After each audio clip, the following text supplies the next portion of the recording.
Hey everybody, welcome back to a brand new episode of Psychedelic. We got a great guest today. Dr. Christopher Ryan joins the podcast, and what a pleasure to meet one of the inspirations for this show, one of the inspirations for opening me up to new ways of thinking, new ways of perceiving the world, new ways of plugging into this game of life. So thank you, Dr. Ryan, for being on the show. And for all the great work that you do and the way that you live your life and lead by example and kind of, exemplify the sort of different version of reality that we could tap into. And I think that really is what kind of the key message for me had been in the journey of my discovery to just satisfy my hunger for intellectual depth. I never really got that, as I talk about in public education.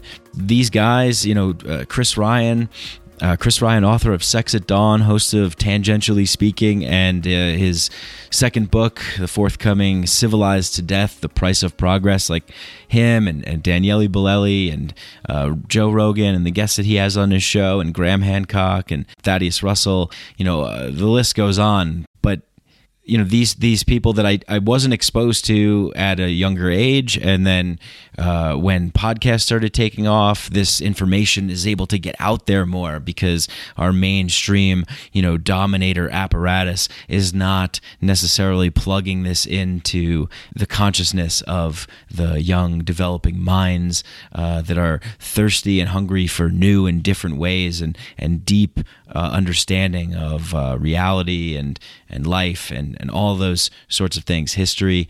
So, yeah, I mean, as I'm starting this show, I'm like trying to think of a way that I could possibly be as good as Duncan Trussell in the way that he began his show. I mean, he is just on another level. The Duncan Trussell episode with Dan Harmon is one of the best podcasts I've listened to in a very, very long time. And Duncan is making music and just being hilarious and weird and, total Duncan.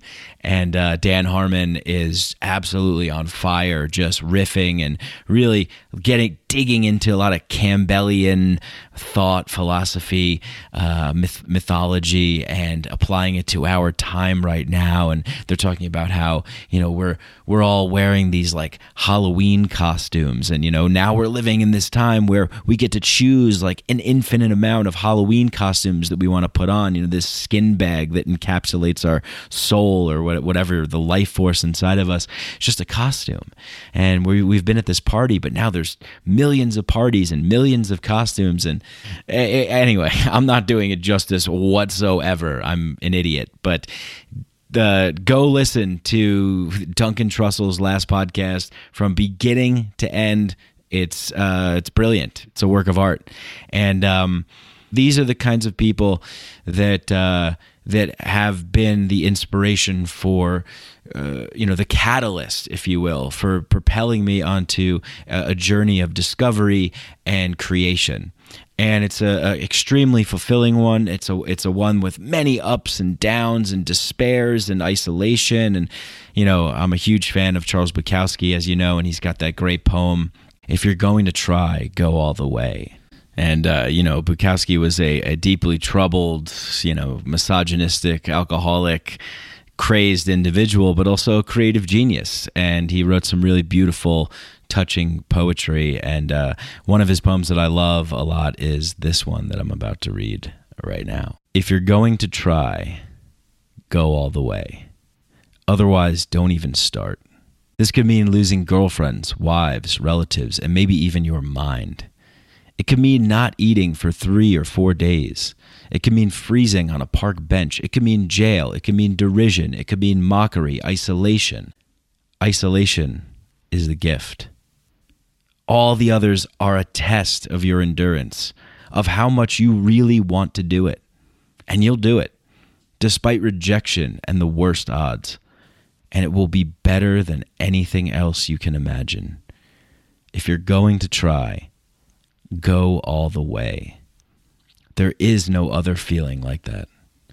You will be alone with the gods, and the nights will flame with fire. You will ride life straight to perfect laughter. It's the only good fight there is. I just love that, I really do. And I used to have that clipped out in my room on a piece of paper right above my door, so I would see it pretty much every day.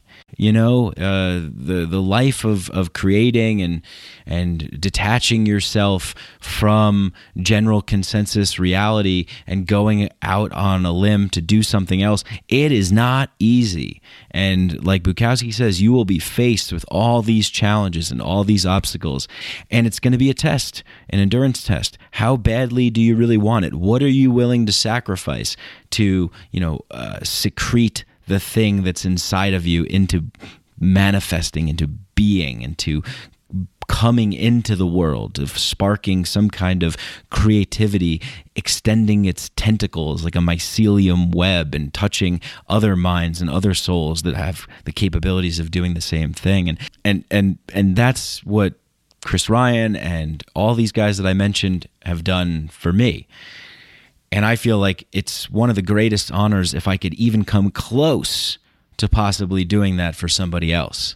If we could bring more thought-provoking curiosity into this world, more ideas that try and serve our humanness and our humanity in this reality, if there can be more people getting inspired to create, more people getting inspired to think in new and novel ways, then we don't need to be confined to the prison of this dominator culture, general consensus version of reality, confined and limited to the linguistic and symbolic, archaic structures. We're moving into a time right now where that kind of thing can be replaced with many diverse and novel, interesting and weird and wild and fun games. But it's not easy. It's easy to just play the maze that has been presented out in front of you. It's easy to just go with the flow. I know. I do it. I battle it. And then you have to balance out am I going to just go mad trying to birth some kind of creation into the world, some kind of idea, whether it's a book or a podcast or a piece of art or music or whatever it is that you're doing? Maybe it's just you really love your job and you're really focused on that and you want to really excel at that. Whatever it is, I've learned that it's also about living a good life while you can now too. But I also like the idea of let's create something great that can be passed down, that can inspire others, that can carry the torch, that can, pass the baton from one generation of thinkers and creators to the next. Let's keep the beach ball in the air at the concert, the beach ball of this life. Let's keep it going. Let's play the infinite game, right? To keep it going. And that's an appealing idea to me too. So it's just this kind of negotiation of time, the most valuable resource that we have by far. There is nothing that is as valuable as this thing that we call the movement of time.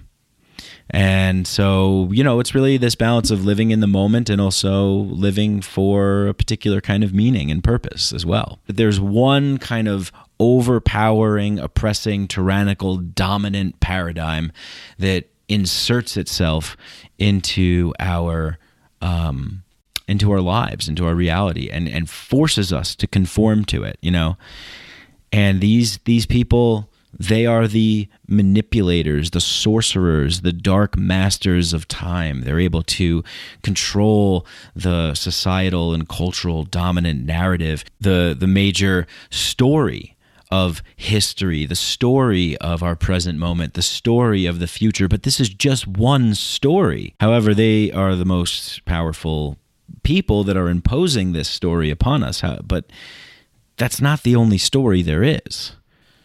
There's the story of you, every one of you listening to this show. There's the story of me. There's the story of Chris. There's the story of everybody. And that story is just as valid actually it is more valid. That story is more important, way more important than the dominator civilization's singular narrative, their dualistic, materialistic, forced, conformed narrative. This story is the story of you, the story of your life. You're here, you're now, you're living, you're breathing. What are we doing? So, like Bukowski says, if we want to create something amazing, it's going to be really difficult. You could be in isolation, you could go crazy, you could starve, but what is it? What could we create? What can we make happen? It's 2019. I can walk into a store and buy cannabis. Mushrooms are decriminalized. The psychedelic movement is making an effort to push things more and more towards not being looked at as criminal. It's not for certain people or only these people or, we need to test. No, it's about liberty. This is about the right for you as a human being to be the author and narrator of your life. And I know this sounds like kind of cliche and hokey a little bit, like, oh, it's your story and you get to create it or whatever. And we've all heard this before. But really, I mean, when we look at it, and something that I've been thinking about a lot, because since moving to Denver, the homeless issue is kind of been a thing. Living in New York, people are just like, yeah, whatever, who gives a shit? Like Louis C.K. has this great joke where he's like, why aren't we going like, oh my God, there's homeless people. He's like, no, we don't do that. We just step over them. But it's insane, because here we've criminalized people's choices to check out of the game. We've criminalized people's choices to not conform to the general mainstream consensus of what reality is. And that's a big problem. We penalize and punish people for making personal choices. We penalize and punish people for deciding that they don't want to be a part of this mainstream narrative that the dominators are writing. And, I don't want to be a part of it either. And I'd like to create something awesome. So, inspired by Duncan Trussell, come to my compound, join my cult, and I'm interested in enrolling in the Duncan Trussell Cult Academy. I want to learn how to cultify my life and create a following. Anyway, look, that episode again, the Duncan Trussell, Dan Harmon episode. Phenomenal from start to end, just phenomenal. Dan Harmon is brilliant and Duncan is brilliant. But anyway, this intro has gone on far too long. You guys know what to do. If you love the show, like it, share it, subscribe, leave a 5-star review on Apple Podcasts. That always helps. We have some awesome reviews and ratings up there, so thank you very much to the people that do that. If you want to go to a step further, because I don't want to have ads on the show, let's just do Patreon. If you want to show your support, you could contribute $1 a month, $2 a month, whatever you want. And there's rewards and bonus content and all that good stuff. So if you enjoy it and you have a couple extra green pieces of paper in your pocket, then send them my way. Go to patreon.com/Mike Brank. Go check out my website, MikeBrank.com. All right. Well, that's about it. Without further ado, Dr. Christopher Ryan. Psychedelics are illegal not because a loving government is concerned that you may jump out of a third-story window. Psychedelics are illegal because they dissolve opinion structures and culturally laid down models of behavior and information processing. They open to us the possibility that everything we know is wrong. We don't need new laws that control our consciousness and rigidly place it in a prison. Cognitive liberty. The fact that as adults, if we're not hurting anybody else, we should have the right to explore the contours of our own consciousness without any mediation or legislation on the part of somebody else. Reject authority. Authority is a lie. Or is it perception? Information is power, but we have to seize the opportunity. The opportunity.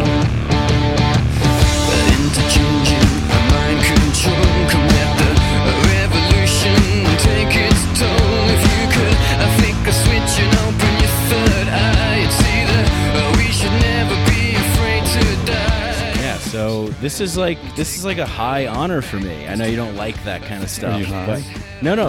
I mean, well, yeah, but Now to be here with you, it's a weird thing. I get this too from doing the podcast. Running into people messaging me and being like, "You were such an impact in my life" or whatever, and it's a strange kind of thing because you never really know them or see them personally. Yeah. But now here we are. Here we are in a Marriott. Here we are. Who saw that coming? Is it a JW Marriott or is it just the regular Marriott? I don't know. It's a something Suites. I don't know what it is. Yeah. My van broke down, which is why we're not in some beautiful, pristine place. Yeah. And why I couldn't come to your place.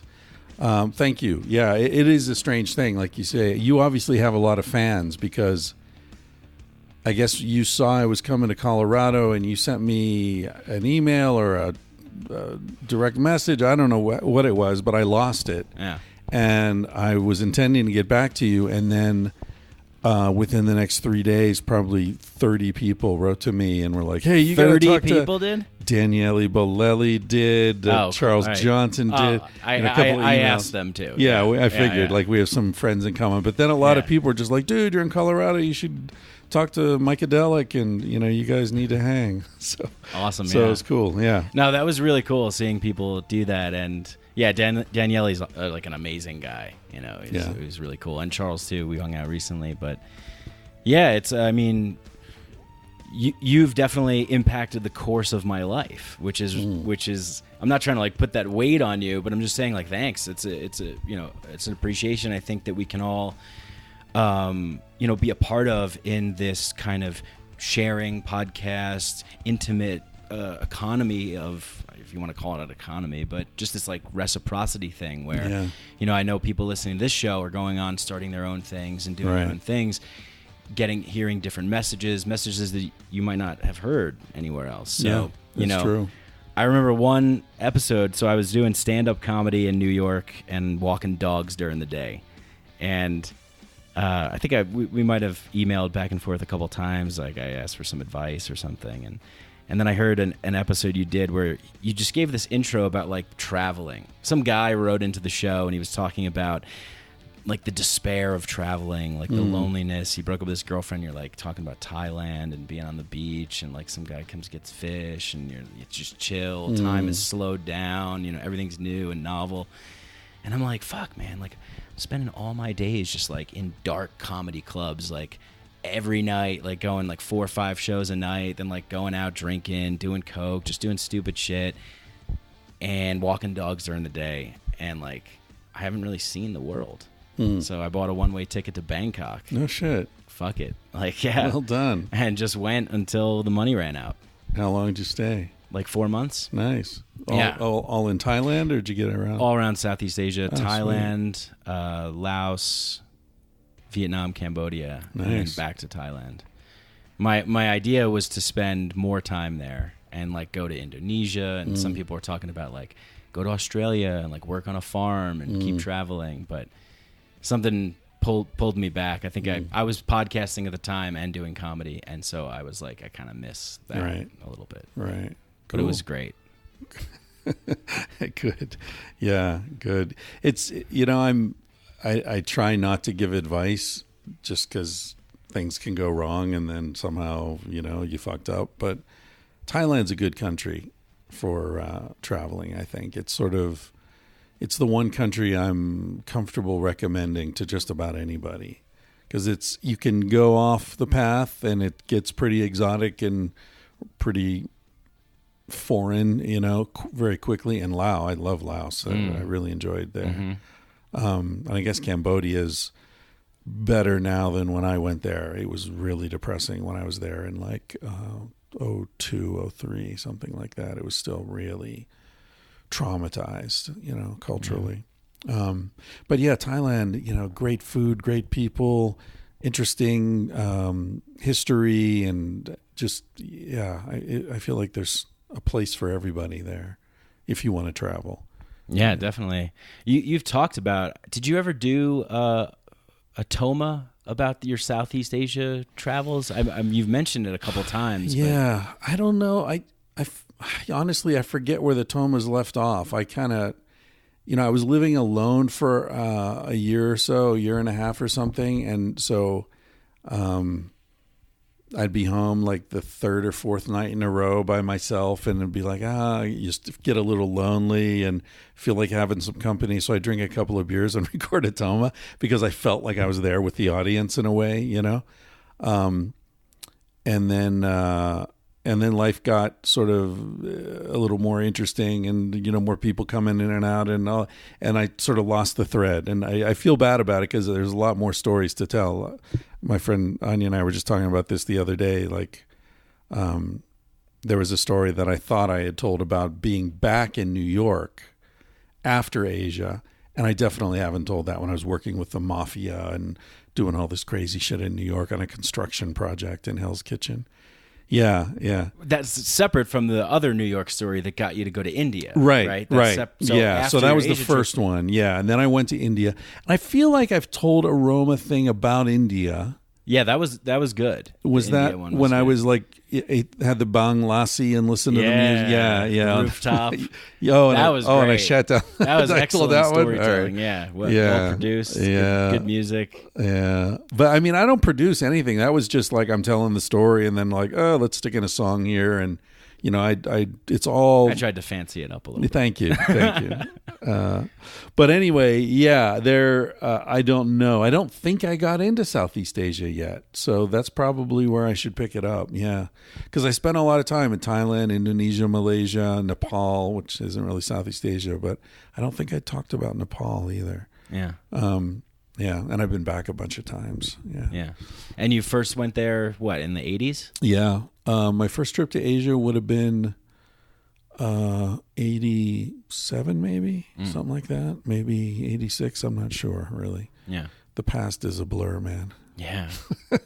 And the more of it I have, the less specific Well, you've had so many experiences, right? Yeah. It's like... And I was moving around all the time. Yeah, I had this chart that I kept for years, where years went down the left column and months across the top. And so I would keep notes of like, here's where I was from, March to April. I was in, this country, and I met this guy and met this woman and hooked up here. And then we went, and then I went there, and then I got this job. And then, so it was all on this chart. So anytime I needed to remember, like, where were you in the spring of, 92, I'd be like, pull out the chart. I can tell you, because otherwise I have no clue. Yeah. What happened to that chart? I still have it, actually. Do you keep another chart now or not? I don't know, because now I feel like now it would be more applicable because of yeah, but now Google Photos will tell you where you were, right? I True. mean, they're tracking us. That's right. But before I had to track myself back in the old days. Yeah. Chris Ryan's down. We got him. We got Scarlett Johansson. He's in the hotel. That's move, right. move. That's right. Yeah. I got a chip embedded up my ass or something. Well, yeah. Do you ever think that maybe that some of the stuff that you're advocating is getting some attention from people, or not maybe advocating, but like, your work, and I don't know. We were talking before. Yeah. Like, it's not like we're Alex Jones or anything, right? But there's definitely an element of like subversion. Subversion. Take a look. Take a step back from this notion of modernity and civilization and progress. Right. Yeah, I mean, I would say probably not in any sort of NSA, let's keep an eye on that guy sort of thing. Right, yeah. Although I wouldn't be surprised if people are watching Rogan. Right. Because he's got enough of an audience that he could cause problems. Yeah. And, his advocacy of psychedelics certainly has been outspoken and consistent, and I wouldn't be surprised if somebody somewhere is watching him. And if they're watching him, then they see me blip up occasionally and they know who I am. But I don't think so. The only indication I've had was years ago, I had a brief connection with a woman who worked at the State Department. And at one point, like, we got together a couple of times in different cities, sort of, casual, nice relation, very friendly relationship, let's say, right? And at one point, her boss came to her and said, word to the wise, you might want to cut off that thing with Chris Ryan. And that was like, wow, how did her boss know that she was seeing me and even who I was? She had top secret clearance, so I guess she gets watched. But I was kind of proud, actually. It's like I'm off limits to people with top secret clearances. Right. Did that make her more attracted to you? Like the bad boy effect? Like, oh, watch out for him. Yeah, I think she already knew I was a bad boy. But yeah, that was an interesting situation, which I should not talk about publicly, probably. Yeah. Well, we could edit that out. That's all right. Keep that. I just should podcasting. Speak more about it publicly. Don't elaborate on it. Well, I think about that sometimes. I mean, just some of the shit that I put out, really, especially early on, because I was like very evangelical, like Leary-esque level, like everybody needs to drop out of society, take psychedelics, and move into the woods. But I didn't have a big enough audience at the time. Right. But I still sort of believe in a core element of that messaging, not necessarily so rigid. Do you think everybody can benefit from psychedelics? No. Yeah, I don't know. No, not at all. I think that they're great tools. They could be. I think Stan Groff said it's like they could be. It's like the telescope. Psychedelics are what the telescope was to astronomy, and what the microscope is to biology. They can be used as tools to find out about our human experience, and but now, I mean, the thing that I value the most about a psychedelic experience is more in, I worked and lived in Peru in the Amazon jungle at an ayahuasca center for most of last year. Which center? Temple of the Way of Light. Oh, yeah. Yeah. My wife Casilda went there. Oh, okay, yeah. Yeah, she was there for, I think, 3 weeks. Yeah. And then she went to Niue Rao. Uh-huh.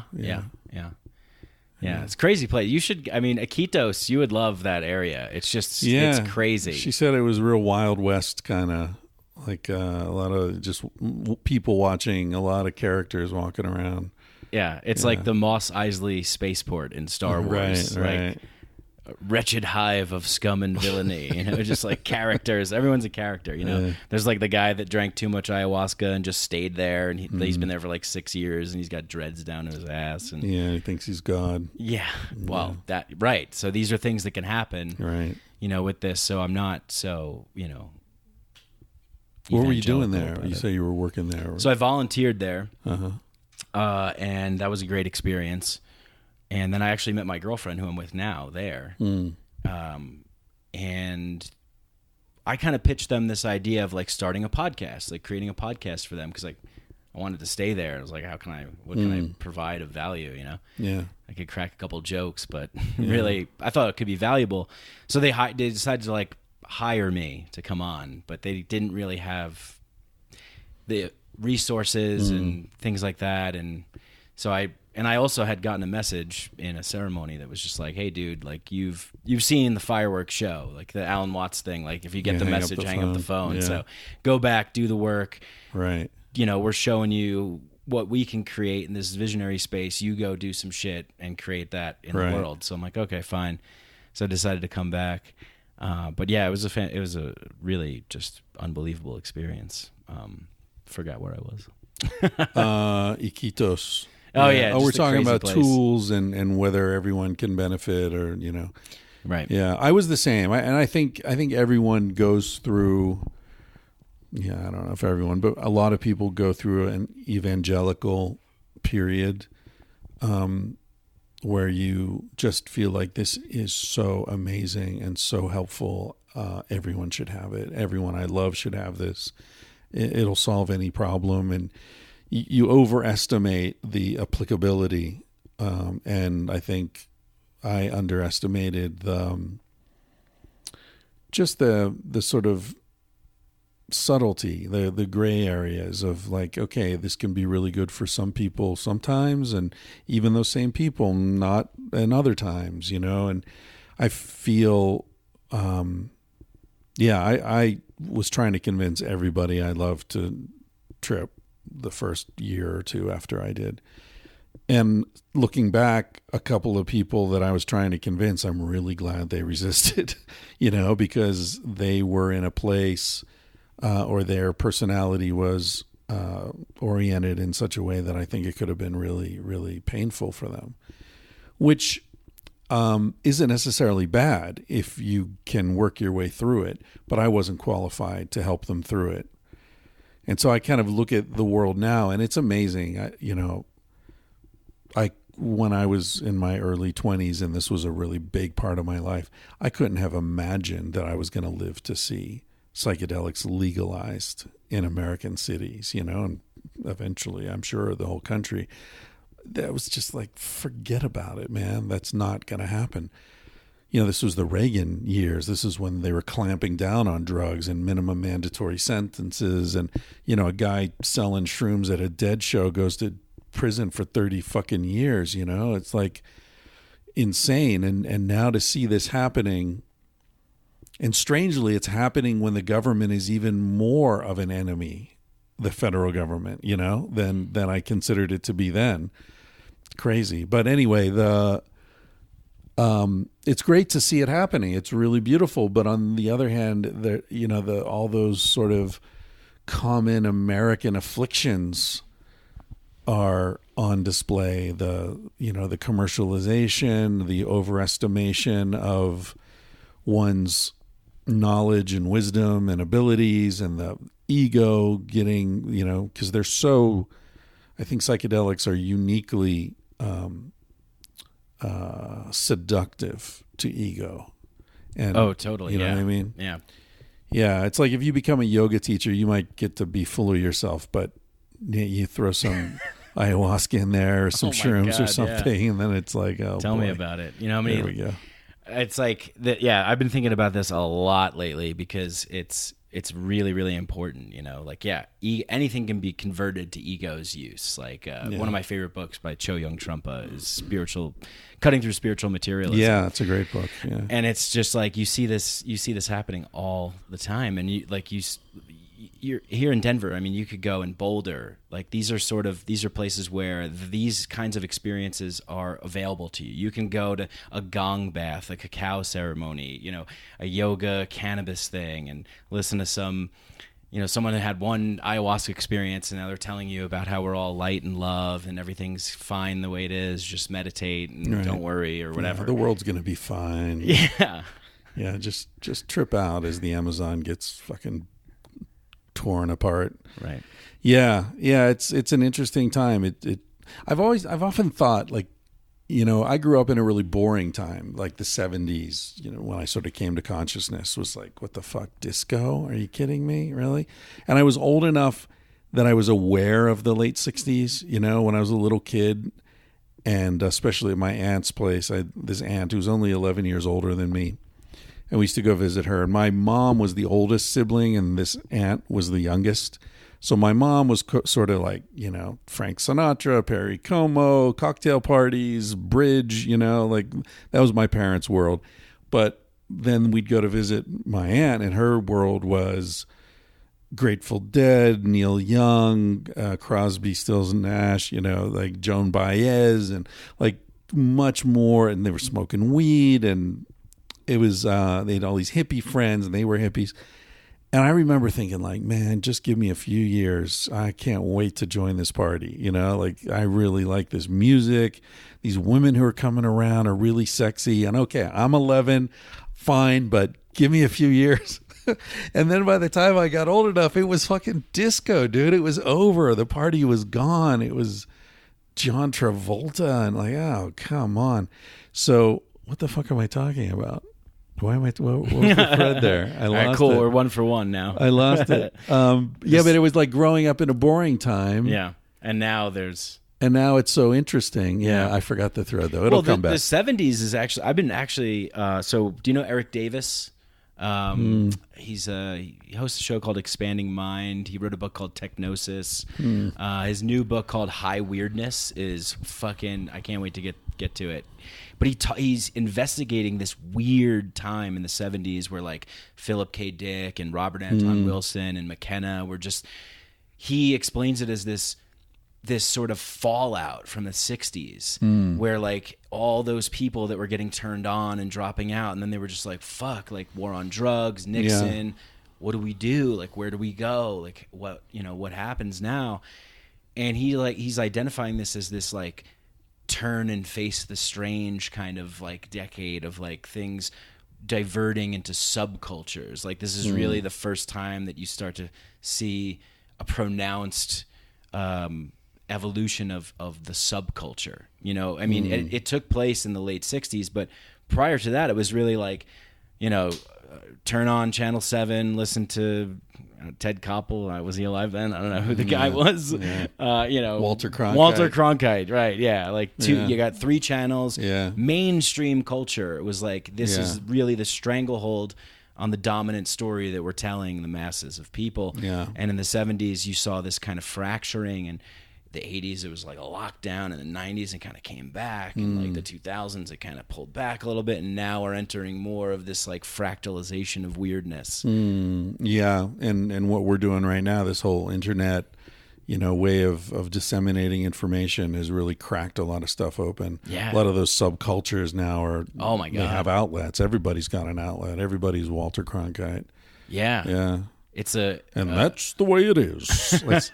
He ended everything. Because he was like... ended it like that? Yeah, every That's the way night. it It was is. a Oh my CBS God. Evening News. He was the most trusted man in America. Jeez. And he was the one that when he went to Vietnam, and this was probably 71 or so, something like that.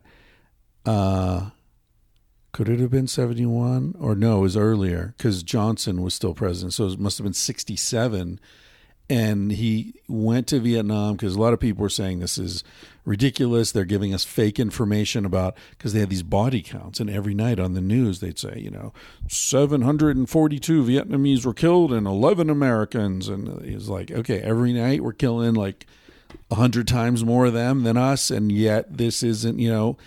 So he went and he came back and was like, I just have to tell you what I saw there. This is a travesty. People are dying for no reason. It's a quagmire. There's no way out. And President Johnson said, when we've lost Walter Cronkite, we've lost the war. And so that was like, he decided not to run for re-election, and that was sort of a big turning point. But yeah, every night he said, and that's the way it is. Yeah. Wow. This is what we want you to believe. That's it. There's nothing else. Yeah. But that's actually cool that he did that and exposed the truth. Yeah, well... That it was that's the thing. I mean, on the one side, you say, okay, there were only 3 outlets. It was totally mainstream, corporate control, blah, blah, blah. But on the other side, they were journalists. They took themselves seriously as journalists. Journalism still mattered. Right. As a Who's real doing thing. it now? Fucking Bill O'Reilly, you know, these Fox News idiots, the MSNBC people. They're all just readers. They're not journalists. They're people who sit there and read and give their opinions, right? But they're not going out in the field and digging into stories. They didn't work their way up, most of them, through newspapers and, you know, on the city beat for 10 years before they got a shot at, you know, local TV. And then, you know, they didn't go through that. So they don't have this allegiance to journalistic integrity. It's all about viewers now. And I don't know if you know this, but when the TV networks were set up, Congress passed a law saying, okay, we're going to give you this airspace, you know, that you can use because there's a certain limited number of frequencies or frequency bandwidth, I guess, that they can broadcast. So we're giving you this, but it's sort of like public land, right? Like we're going to let you graze there, but you have to pay something for it. So it was like that. Like we're going to let you use these frequencies, but I don't remember what percentage it was, but something like 10% of your programming has to be for public good and with no view toward income generating. In other words, you need to set aside 10% of this airtime just to make this a better country, for public education. So they weren't trying to make money on the news. The news was a loss. It lost money every night. You know, now, of course, news is just like anything else, and they've totally abandoned that pact between the government and the corporations. Yeah. Wow. Yeah. I mean, I think the medium has an impact, right? Like it dictates kind of the style of what we're going to be getting and the corporate interests that are attracted to it, Yeah. right? Like, it's funny, I was watching Back to the Future, one of my favorite movies of all time. Watch it again and again. It's pretty layered. They put some Easter eggs in there. This one scene in particular where... Easter eggs. Yeah. Like, Marty goes back to 1955. Spoiler alert for anyone. Right? Yeah, what's the statute of What's limitations? the statute of limitations on spoiler alerts? It's like, yeah, right. So he goes back to 1955 on the marquee where he there's like a movie theater in town. It says, whatever, Betty Goodman and Ronald Reagan, like as in the movie. And he's trying to explain to Doc, like, hey, man, I'm from the future. I've come back. He's like, oh, yeah, future boy. Well, who's the president in 1985? As if that is like a qualifying answer that can hold weight in his world for some reason. Yeah. He's like Ronald Reagan. He's like, the actor? Well, who's the vice president? Jerry Lewis, And then Doc later is looking at his camcorder and he goes, I understand why your president has to be an actor now. Because of this, and it's like that medium dictates what we get and what is attracted to that thing. And now it's like fucking chaos. Yeah. You ever read Marshall McLuhan? Yeah. Yeah. Medium is the message. Great. Yeah. Yeah. He's one of those writers I'd like to go back and read now. I read him in college, because I had to. Mm-hmm. But yeah, I think he was probably so much smarter than I was able to understand at that point. Same. Yeah. Be interesting. I read all these great books in like my early 20s like that. And what was the other one? The Closing of the American Mind. Oh, yeah. Yeah. Neil Postman's. Right. Actually, I just reread Neil Postman's Amusing Ourselves to Death. Oh, my God. I mean, this guy really hits the nail on the head. That's funny. I just wrote this book called Civilized to Death, and there's a debt to be paid there. I didn't even think about that. Just in the title, Yeah. I can't wait. I can't wait for that to come out. Got it on pre-order. You want to talk about that a little bit? Yeah, we can talk about it. It's sort of a sequel in a way to Sex at Dawn, in the sense that when I was writing Sex at Dawn, I included like the beginning, I would say, let's say they're thirds of the book. The first third is sort of looking at the anthropological and primatological data that sheds light on human sexual behavior in prehistory. And then the middle third, which is small, is sort of looking at other aspects of life in hunter-gatherer societies, and how, because you can't just talk about sexuality without talking about family and male-female dynamics, and then you get into like who's bringing in the food and how does that translate into power and all these sorts of issues. So I covered some of those, and then the last third was more sort of modern applications and looking at why are modern society so freaked out about masturbation and so confused about female sexuality, fucking cornflakes and graham crackers and all that. And when I was writing it, I was thinking like, okay, this is all interesting to me, but this middle stuff is kind of more important than the sex in a way. Like the sex stuff is really important for us individually, but on a social level or a civilizational level, the economics and the way that life changed so radically for our species when we started this agricultural stuff, that really interested me. And a lot of people wrote to me after, and they're like, man, I'd love to hear more about that stuff. The sex stuff was interesting, but I sort of got the message pretty quickly. And so this book was an expansion of that, and trying to sort of look at civilization from a cost benefits analysis, but more legit than is normally done. Because one of the points I made in Sex at Dawn, which is much more central to this book, is that what passes for science in these areas, at least evolutionary science and anthropology, is often politics masquerading as science. So there's all sorts of misapplications of Darwinian theory, for example, to justify extreme wealth disparities, right? Andrew Carnegie set up all these libraries. Andrew Carnegie is arguably the richest American who ever lived. If you look at sort of constant dollar value, he's still, more than Bill Gates or any of these people. And Andrew Carnegie, so he set up all these libraries. He was incredibly ruthless. He broke unions. He, had people murdered and called in the Pinkertons and had, all this horrible shit.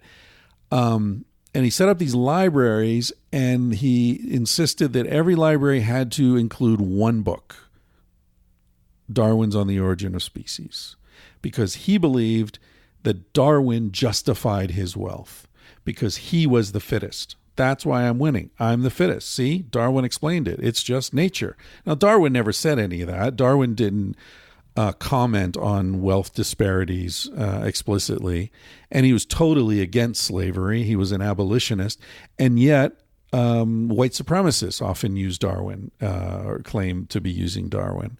Well, why do we have all the money? Because we're better. It's obvious, right? Why did the Indians all die? Well, because we're better. If they were so great, how come they're gone? Might makes right. All these misapplications of science in the guise of actually politics in the guise of science. So anyway, the point is the cost-benefit analysis of Civilization is extremely flawed, and I was trying to look at it again with new eyes and a more sort of balanced approach. So what really are the costs of Civilization? Right? Because they tend to be ignored. And let's take another look at the supposed benefits of Civilization, which tend to be exaggerated. Oh, totally. Yeah. It's all to fit the narrative, of the dominators. Yeah. There's this great, have you ever read Society Against the State by Pierre Clartes, I think? I don't think so. It's pretty good. But yeah, he talks about this, getting to your point of like, because what you're talking about is like civilization. What do we decide as being like the penultimate of progress? Like we've kind of like decided that like, well, we're in this track of like linear progression and we measure everything due to like our technological material output. But this is so singular and narrow-minded, right? It's more complex and dynamic.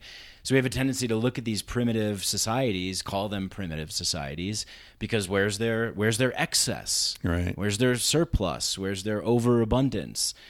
But really, in my view, and I think you agree with me, that like it takes a lot of intelligence to balance things out more and say, hey, we don't need all this shit. Right. Like, we're good. Right. Well, that's the thing. Choose your metric. Right. In one of the books I sort of trash and Civilized to Death is a book called The Rational Optimist by Matt Ridley. Oh, yeah. And in that book, it's... You trash it, huh? Oh, Jesus. Yeah. Yeah. I see Matt Ridley, Richard Dawkins, Steven Pinker, these guys, I call them neo-Hobbesians. Okay. Because they follow the Hobbesian argument that life before the state was nasty, brutish, and short. Right. The whole quote is solitary, poor, nasty, brutish, and short. Hobbes knew nothing about hunter-gatherers. He was just talking out his ass. But these guys should. I mean, there's a lot of information out there about how hunter-gatherers actually live, but none of their theories seem to be contaminated with any actual knowledge of how hunter-gatherers live. And so they talk about, the selfish infiltrator, for example. Well, there's no way hunter-gatherers could be egalitarian because, just look at it as a sort of a game theory approach. One guy who's selfish would end up getting more. He would end up taking over because everyone else is egalitarian, but you're the selfish one, so you have this power, and so selfish will always win. Turns out hunter-gatherers have very complex and very long-standing mechanisms for dealing with selfish douchebags. And everybody's armed in a hunter-gatherer society. So there's no way to really play the system. Like, okay, you're bigger. I don't give a shit. Everybody else has bows and arrows. Your back's always turned to somebody. You go on a hunting trip and you slip and fall off a cliff. Like, yeah, it's a little unfortunate, right? I mean, so anyway, there are all these ways of actually understanding how hunter-gatherers live that undermine the political message of these guys, which is very much, this is the best it's ever been. I mean, Pinker says it explicitly. It benefits his work. It benefits him.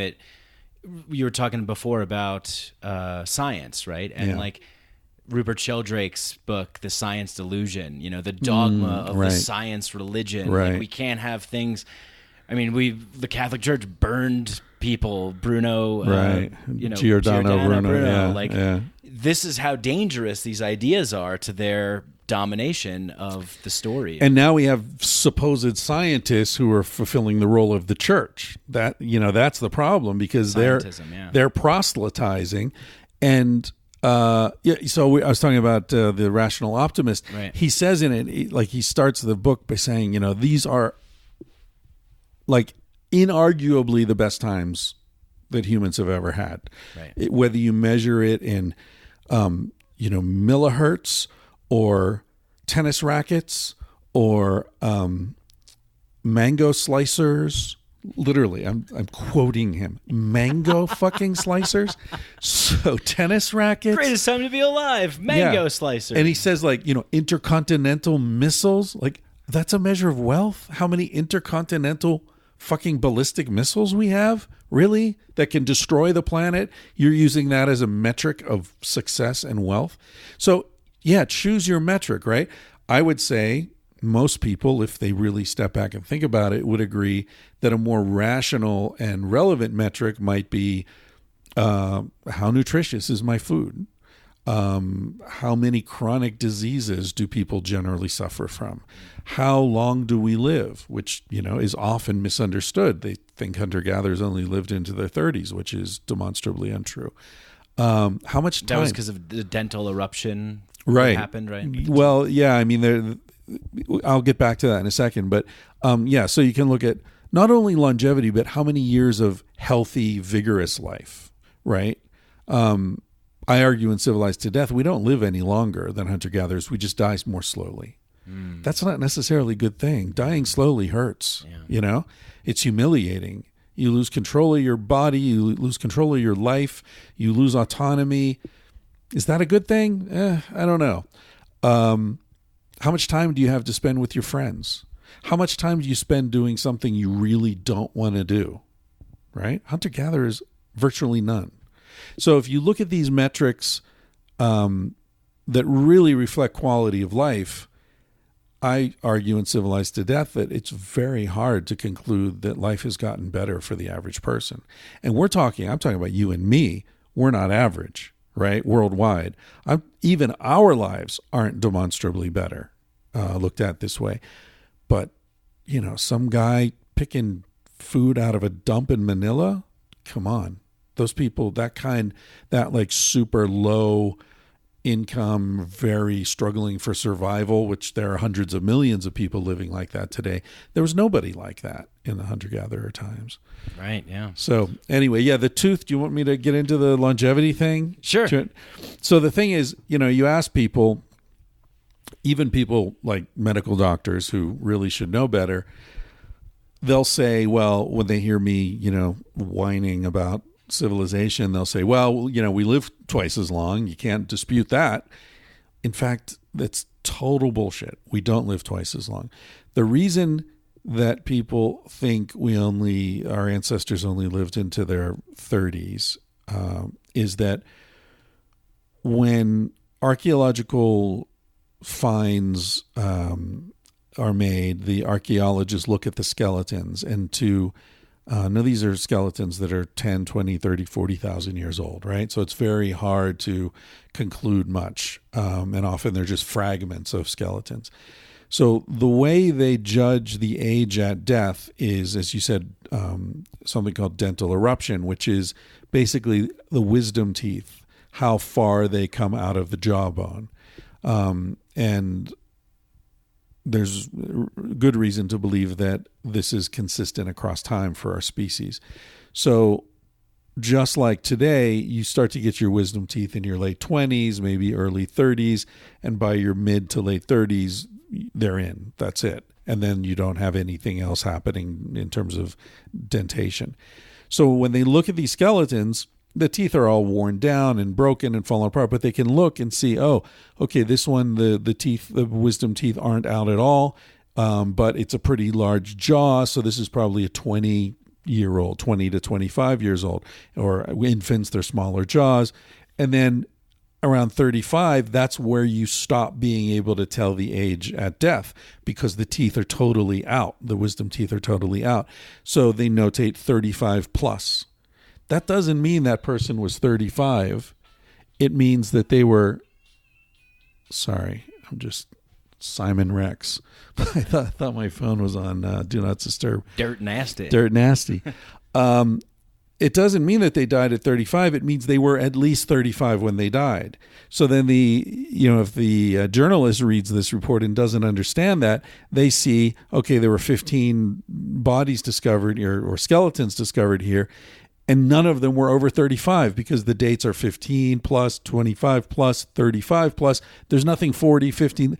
That's just a misunderstanding of how archaeologists note the age of death.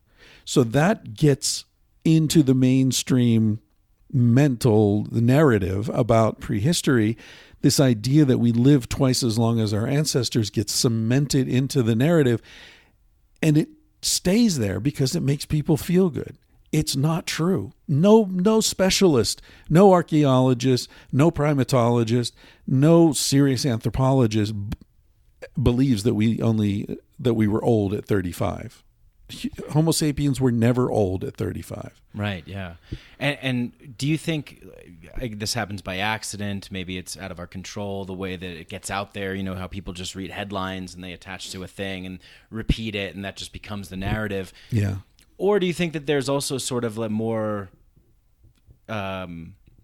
explicit attempt to kind of make sure that this is the story, because it kind of legitimizes you know, the corporate state control of the people? Well, see, that's a big go back theme. To that time. Right. That's a big theme of the book, that I think that a lot of what's going on is like zookeepers saying to the animals in their cages, boy, you're lucky you're in that cage protected, because wow, outside there it's a nightmare. See, that's the Hobbesian view, right? In fact, I talked about watching this documentary. I was flipping through channels somewhere and I saw this thing where it was I don't know, like the Planet Earth or one of those nature documentaries, and it was these seals playing in a wave, and like, the harbor seal, blah blah blah, and then you hear like do do do do do do do, and you see the shadow, and I think it was an orca came up and like knocked this seal in the air, and then like got it in his teeth, and you see the flapping seal, and the narrator says, we slow this down to 100th of its normal speed, and you see the blood running down the orca's, nature struggle for survival, and always, and I was like, Jesus. So I've hung out with seals a bit in my life, and they seem really relaxed to me, Yeah. So I went and looked up, like, what's the average lifespan of a harbor seal? And it's like 30 years. So, okay, that seal, let's say it was in the prime of life. Let's say it was 20. That seal lived 20 years lying around on hot rocks, eating sushi with his friends, having a great time, and then died in so quickly that they had to slow the video down to 100th of its normal speed so you could even see it, right? And they're using this to say, nature is horrible. You're so lucky you're sitting on your sofa with your Fanta and your fucking bag of chips, right? What ratio of suffering to pleasure are we going to have in our lives? Or, do we expect to have? What's typical for our species? It's nowhere near as good as that seal had it. Right. Yeah, sign me up for that. Yeah, come on. Yeah. Orca. So if you had to choose an animal that would kill you, what would it be? I guess, maybe an orca.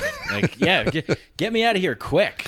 I don't want to be in hospitals, plugged into machines. I mean, it's just, that's a sick, cruel system that we've devised. Sterile fluorescent lights. You come in, I wish there was something we could do, but keep them hooked up. And, it's just, I've gone through that. I know you've went some, Duncan's gone through stuff like that. Like, it's just not, it's just so sad. It's the thing that's so cruel about it is that it's based upon a denial of mortality.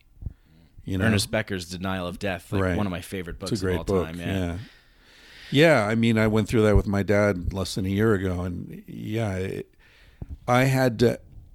There was a point where I had to call his main doctor, and I said to her, like, my dad's dying, right? Like, he's not going to get better. And, blah, blah, blah. I was like, come on. He's not getting better. So why are we still doing these tests? Why are you still sending him around? Yeah. No more. Enough. The money, Yeah. And it's not that she was getting the money, I don't think. I think it's just that's the protocol. Yeah, that's the system. And they're so uncomfortable talking about what's really they're so uncomfortable because, you know, and I understand for them. I'm not blaming her or anyone else, but, you know, they're in medical school. They don't teach you how to help people die. It's all about avoiding it. It's all about winning the war and, you know, fighting. Oh, he, you know, after a fight against cancer, like, why are we always fighting all the time? You know, it's going to happen. Where's the grace? Where's the acceptance? Where's the, you know, the beauty? Well, that's not included because everything is in a vacuum, right? It's like this is the medical model. There's no room for any kind of weird mystical thing that we can't measure. Beauty, what does that mean? We can't measure that. That's right. Not, you know, all right, we'll put a tree in the room. That'll be okay. A little plant or something. Plastic. Yeah, fake plastic trees and your fake plastic, you know, hospital and people and this whole system. And the right to die should be your choice too. Like people should have the choice to say, I'm out of here, fucking kill me because I'm going out, you know, pull the plug, get rid of me, I want out. If you can't make that choice, it's like, well, the fundamental question is like, who owns you then? Right. Like what, are you somebody's pet? Yeah. What is this dystopian domesticated hellhole that we've created here where you can't even just off yourself? Yeah, although, I mean, you can't off yourself. Or it's illegal. Offed, yeah. yeah, but yeah, it's weird. I flip around on that. I used to be very fundamentalist about that. Like my life is mine. Fuck off anyone who tells me otherwise. But then I had this friend who he was on my podcast a few times, Justin Alexander, and he died. Probably his body's never been found, but he seems to have been murdered in India. And he got into some stupid shit and did, you know, took risks he shouldn't have taken. And he and I talked about it a lot beforehand. Anyway, when he died, it really got to me. And because I had sort of a father-son vibe with him. And it around that time, I read this thing that John Perry Barlow had written. He was a lyricist for the Grateful Dead and an essayist, a really interesting dude. And he'd written like this list of, you know, 20 things every adult should understand or something. And one of them was, your life doesn't belong to you. It belongs to you and the people who love you. And so you need to be careful with how you live your life and be considerate of the people who care about you. And when I was younger, I didn't think about that much. You know, I did dumb shit that could have gone really wrong. And yeah, I was aware like it would break my parents' hearts if I died in some fucking motorcycle accident in Thailand, but it didn't stop me from renting the motorcycle. And, you know, I was lucky, right? Yeah, you know, but yeah, it's weird. So I agree with you. Like if I get a, you know, diagnosis of pancreatic cancer or something, yeah, I'm going out on my own terms, assuming I have the opportunity to do that. But as far as younger people, I don't know. I regret, I think, some of the callousness with which I approached that when I was younger. And some of the stuff that, you know, could have gone very, very wrong, and I would have hurt the people I least wanted to hurt, you know? Yeah, well, you said you had an awareness of it, right? You had like an awareness of that. But I think, you know, it makes me think of like I don't know, like a movie or show where like there's a hostage situation. They're talking to the guy and they have his wife and they're like, we'll kill your wife right in front of you because the death of someone he loves is going to be more important than something happening to him or something happening in front of him. So there is that interconnectedness that we share.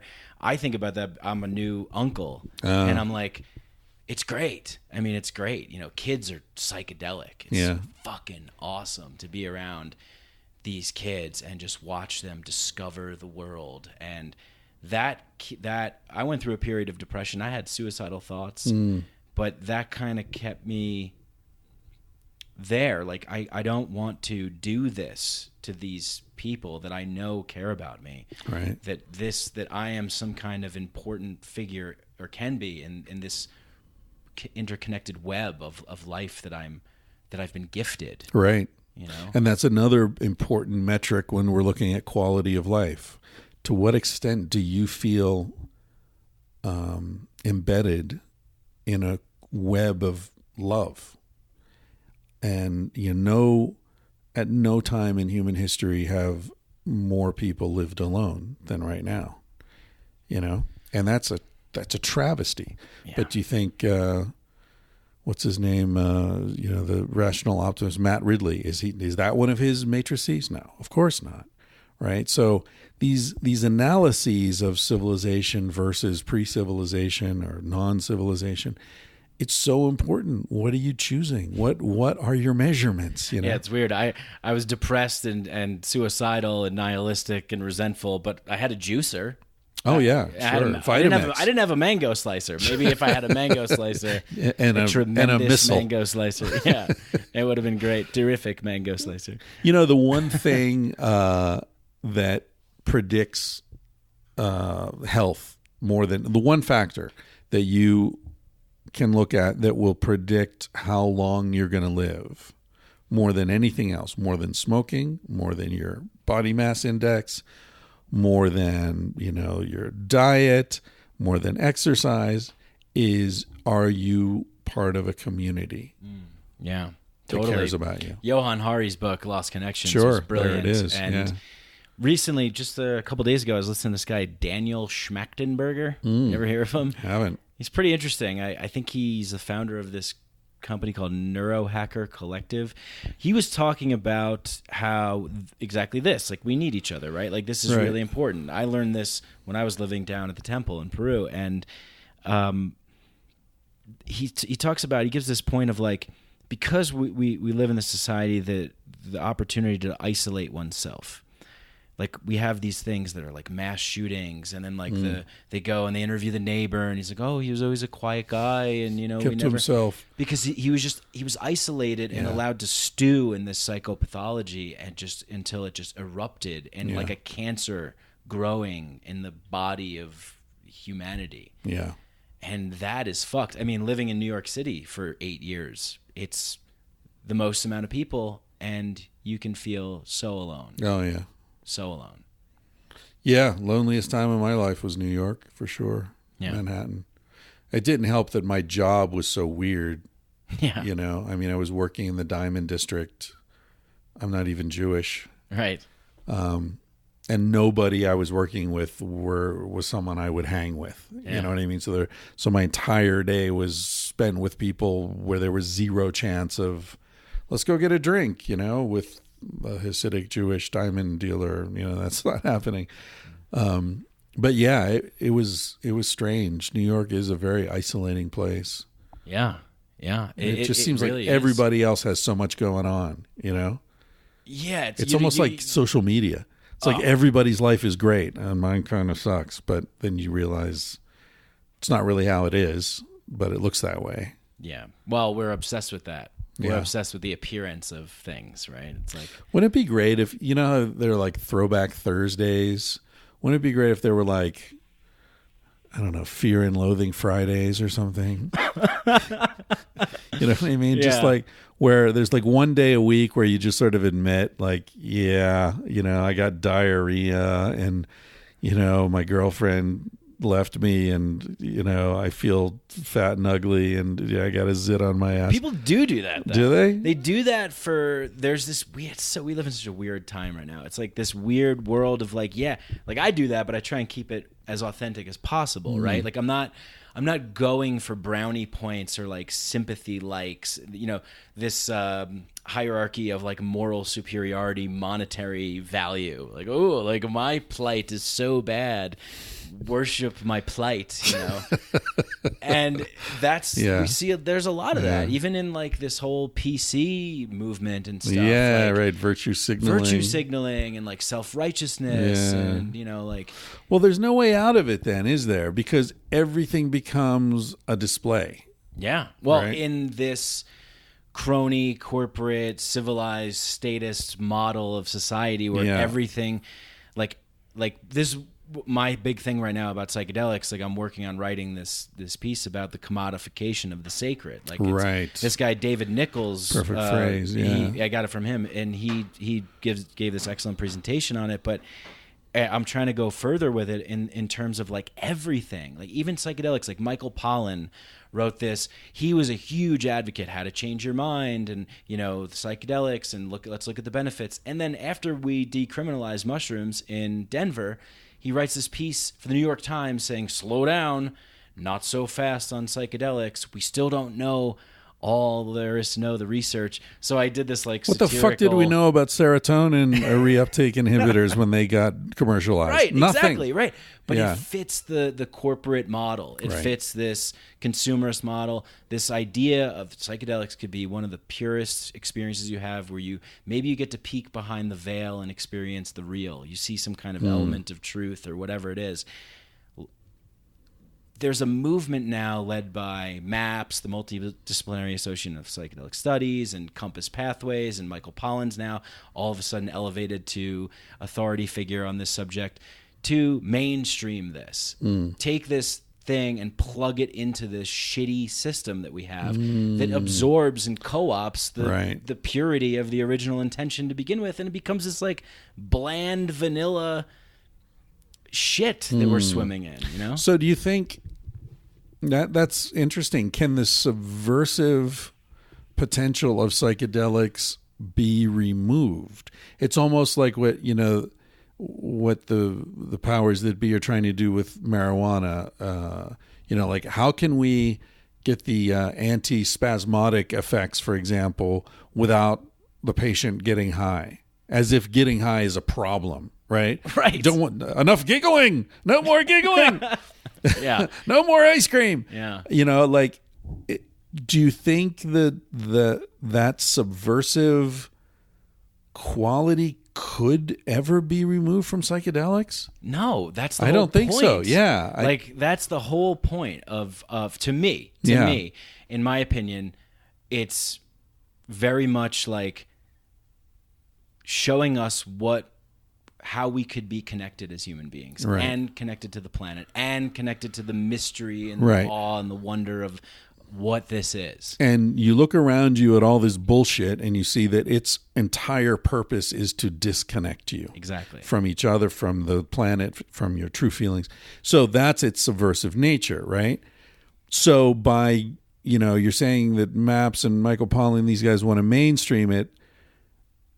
So if you have this experience in a doctor's office at Johns Hopkins, is it going to be less mind-blowing because you're then associating this experience with medical science and all these institutional authority structures? I think there's a place for all of this to occur, but I'm against the medical monopoly model, the kind of commercialized consumerist model of psychedelics, the Silicon Valley businessman's trip. Just take a little LSD so you can be a little bit more productive at work. Yeah, exactly. Think outside the box a little bit, but not too far outside the box. Exactly. Yeah. Yes. Yeah. Just outside the box. Right. It's this kind of model, like a great way to quiet dissent is to just absorb the dissent into the model and take it on and then commercialize it. Like, do you remember a couple years ago, the protesting Black Lives Matter that was like very big, and Pepsi put out this commercial. Oh yeah, with I remember Kendall that. Jenner. Yeah. It's exactly that. It's like selling, like grunge was this thing, and it's like ripped blue jeans for sale for $250. The last episode of Mad Men at Esalen. Yes, exactly. Yeah. Well, but doesn't the machine always do that though? What band has ever made more money than the Beatles? Yeah. Right? And they're one of the most subversive, if you really pay attention to the Beatles, it's all about, especially late Beatles, after they discovered psychedelics. It's very much, about get out. I am the walrus. Cuckoo, whatever the fuck that meant. Yeah. Yeah, it's interesting. That would be heartbreaking to see psychedelics somehow become part of the system. Yeah, that's my anger, my frustration is like, no, we're not trying to take the psychedelic experience and plug it into this shitty model. Yeah. That then it it's like ideas that are out on the fringe, ideas that are weird and really out there. You even sort of see this. It's the normalization of things, right? It's like the whatever we deem to be normal. Like let's not make it kooky and out there. Let's just bring it normal. Hey, we're just like you. It's all normal. Everybody wear khakis and go to, Brooks Brothers and go to your desk job and just don't complain too much because we've given you a little bit of these consolation prizes for living in this system that we've created. But the point is to just change the system, like make it so that that's obsolete so that we can move on to something that better serves people, right? And I think that if you magnify that on a civilizational level, that's kind of the interplay that's happening. Yeah, I don't know. I'm a lot older than you. What are you, 30 something? Yeah. So I'm 57. And I hate to be the grumpy old man in these conversations. No, please do. But I often find myself it's weird. I don't know how to say this. It's like I love the fact that people 20, 30 years younger than me are excited about changing the world. And I think that's fucking great. And I want to assist that and feed that and maybe even be alive to see some of it. On the other hand, I feel like I've come to a point in my life where I look, how can I say, there's like a 2-stage process here. It's like we're on a train and the train is barreling toward the bridge that's been blown out. But those of us on the train are rearranging things and trying to find ways to be more comfortable. Rearranging deck chairs on the Titanic. That kind of thing, yeah. And it's like, well, maybe the chairs do need to be rearranged. And as we were saying a few minutes ago, there are better ways and worse ways to die, better ways and worse ways to live. And maybe we're not going to hit the bridge for another 30, 40, 50 years. Who knows how long it's going to be till shit really, gets shaken up. And in the meantime, let's try to maximize our lives. Let's try to have as much meaning as we can and be as kind to each other as we can and so on and so forth. So it's not that I'm disparaging these ideas of like how to make life better. I think they're valid and important. On the other hand, I don't think they're going to affect the fundamental restructuring that really needs to happen before things can get the way they need to be, because the system absorbs, co-ops everything. It just absorbs and digests every challenge that comes at it. A major war happens. Oh, great. Well, we'll just become a war machine, right? That's what we do. We're the best. And, Joe Rogan and I talk about this a lot every time we get together, this notion that we're sort of a larval stage of life and we're transporting life towards some sort of technobiological entity. I feel like that's either going to happen or we're going to hit a wall and maybe it'll be global warming or biological warfare or who knows. Something happens that isn't something anyone's choosing to do. I'm the older I get, the more I see things in terms of emergent properties that no one's controlling. Like you were asking earlier, like, well, do you think that someone's controlling this narrative that, oh, life's so much better? I mean, Steven Pinker and these guys clearly are cashing in on it, and I don't think they're creating it, though. There's a reason that line from Hobbes from 1651, right? Life before the state was solitary, nasty, and short. That's one of the most famous sentences in the English language. And it's not because some powerful cabal somewhere decided to push that. It's because it serves an energy that rewards things that serve it and destroys things that challenge it, right? Yeah. So the Beatles succeeded because the Beatles made money. Right. You know, like you can't, you sort of almost have to sell out in a way to have a voice in this world. Strange. Sort of, yeah. I mean, it's sort of inevitable, right? I mean, I think that I sort of subscribe to the idea that we live in cycles. Yeah. You know, and if you look at history, right? Rome, all these, you know, empires, right? That's how we view history in terms of empires, as, you know, this state domination, and it's always the same thing. It expands and gets aggressive abroad and despotic at home, and it stretches too far, and then it collapses from the inside, and then we start over again. We don't learn our lesson.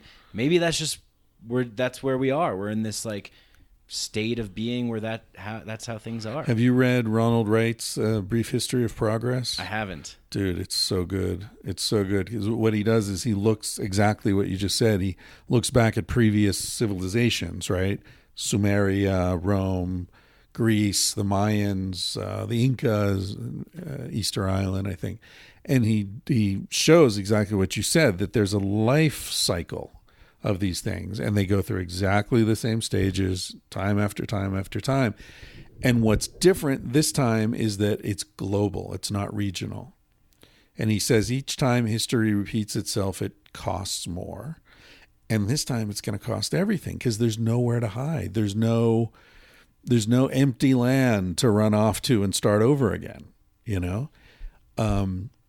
So yeah, it's interesting. I mean, in Civilized to Death, I sort of at the end I get into this question like, what the fuck's going to happen? And obviously nobody knows. But what was his name? The Italian, Enrico Fermi. Do you know about the Fermi paradox? The paradox. Yeah. I talk about it a lot. Yeah. Oh, do you? Yeah. Okay. Well, so I ended the book. Spoiler alert.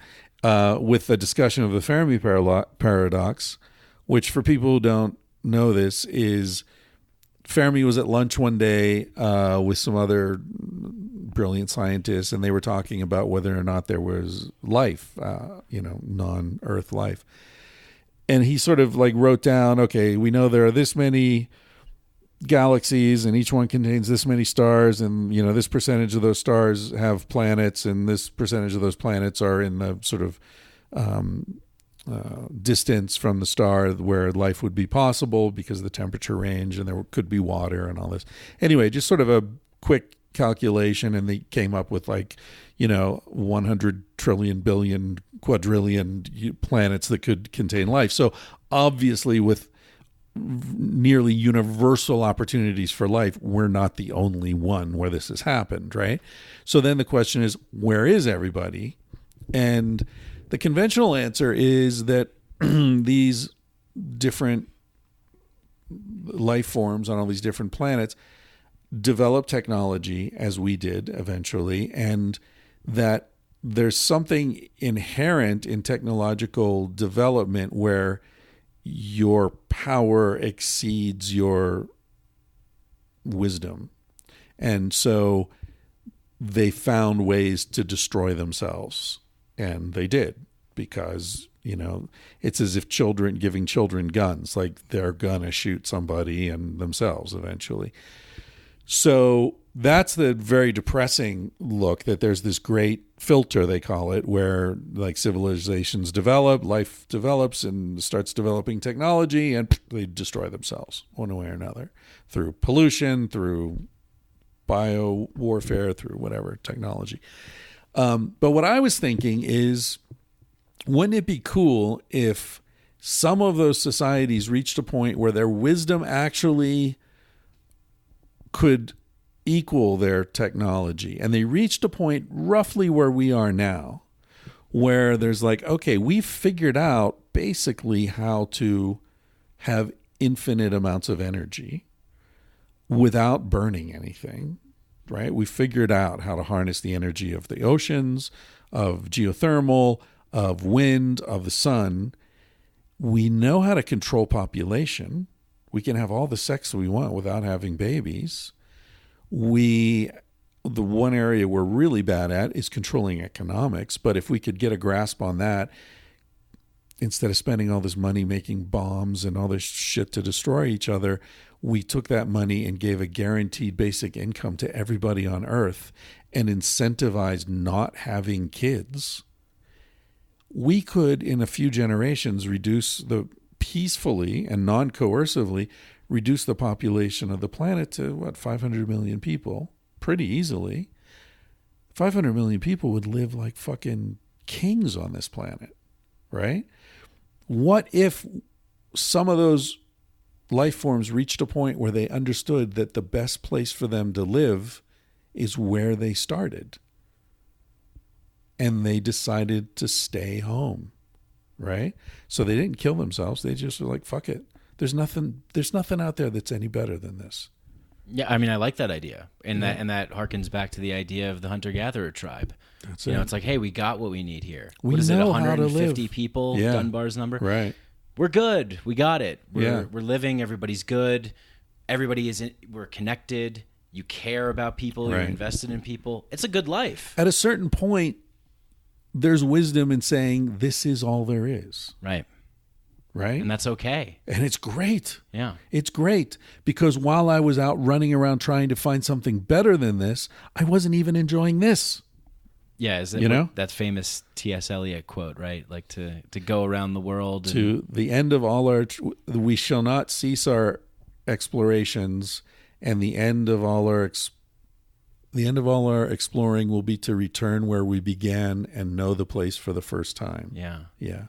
Well, maybe we're on this, I'm a big fan of Joseph Campbell. So Right. it's like, maybe The we're on hero's this like journey. collective, human species hero's journey where That's it. we have to go through these tests, these trials. We get the call. Are we going to choose? Which path are we going to choose? Yeah. And it's really up to us. I mean, maybe this has happened on Earth before. I mean, you hear about Atlantis and all these places. I don't know, but I mean, it's interesting to think about because if there was a civilization that was so advanced, look at where we're going, where everything's being digitized, it's glass, it's in the cloud, there would be no record of it. Well, I don't know. This is where I part company with Graham Hancock a little bit. I like him. We're friends. Yeah. We've hung out a fair bit, and I respect him certainly. But it seems to me like, okay, I get what you're saying about digitization and all that, so we wouldn't find lots of CD players necessarily, but Damn, that mixtape from 1 million BC is dope. That's old school. Yeah. But infrastructure, man. I mean, dams Right. and tunnels and titanium capsules containing radioactive material. That shit lasts a long time. Right. Satellites. How come there are no satellites spinning around the planet in the 50s when they first, started or whenever it was that they seriously were looking at that? Why are there no other, satellites in the solar system, artificial? Although, have you been paying attention to this one, Umaguma or whatever it was called? No, what's that? It was and I always mix up asteroids and meteors and comets, but it was a thing that came into the solar system, and its behavior is very strange. It accelerated when it shouldn't have accelerated. The light coming off it is weird. And the head of the Harvard astronomy department wrote a paper saying this seems to be not a natural occurrence. This seems to be a probe that was sent to the solar system. Oh, I think I did hear something about this. Yeah. And some people, obviously people scoffed and all that, but he's like head of the Harvard astronomy department. And he's like, here's the data. You look at these ways of studying these objects, and this one is not behaving like anything we've ever seen. It's not behaving in a way you could possibly explain unless it's got this massive solar sail that's collecting cosmic energy, and I'm not qualified to even talk about it, but it's really interesting. But there's things that we don't know, and I think for a lot of people, especially in the academic intelligentsia, that's not okay. It's like we have to know, we have to be certain about the thing rather than leaving it up to agnostic, curiosity and just like we don't know. Yeah, it's hard for those people to say they don't know. In fact, I had an idea to write a book about this, which I still might do someday, or I hope somebody else does, which is about those areas that specialists know they don't know, but the general public assumes they do. You know what I mean? Right. Like, for example, one of the first things I noticed was when I was studying early human migration out of Africa, and I realized that the reason our theories keep changing so radically is, first of all, they're based on very, very little information. Someone, I forget who it was, but an archaeologist said to me, like, man, you took all the human bone fragments that we have older than 20,000 years, you could put them all in your bathroom. Like, that's it. And, so we're extrapolating so much from so little. And then when I realized that the oceans are roughly 200 feet higher now than they were 70,000 years ago when the first people supposedly left Africa, and those people walked along beaches. Those beaches are 200 feet underwater now. So all those settlements, all those tools, all the stuff that those people left along those beaches, it's all gone. It's either been destroyed by wave activity or it's under sand. People aren't going scuba diving, digging up artifacts, very few. So what they found are from atypical settlements of people up in the mountains, maybe a hunting party, who knows why they went up there. But it wasn't a typical settlement. It wasn't a typical group of people or whatever. So the whole picture of human prehistory that we have based on archaeology is based on like a chalkboard that's 99% been erased. It's really strange, but people don't know that, Yeah. But we leave it up to the experts to tell us, Yeah, and it's not their fault because, as we were discussing earlier with the longevity thing, anything with nuance gets lost. Yeah. People want to hear a clear, certain story. That's what they remember. They don't remember the scientist who's like, well, it's kind of hard to explain. Like, oh, you've already lost them, man. Yeah, well, there's a lot of gray area here. It's not totally this way or that way. Tell me a story, boring. goddammit. That's actually interesting. Tell me a story, goddammit. It's like that is how we tend to process information in stories. I mean, from hunter-gatherer tribes getting around the fire and telling a story and passing that down, and the mythologies of that, and the way that we understand the world, the Russian hacking thing, and this happened, and it's a story, and that's how this happened, and that's the narrative, that's the story. And recently I was thinking, because I'm such a big fan of Joseph Campbell, I was thinking about, he was saying, like, look, we don't have this kind of modern day story, really. Like, we don't, people are losing faith in religions, there's all these crazy things that are popping up, cults and all this crap.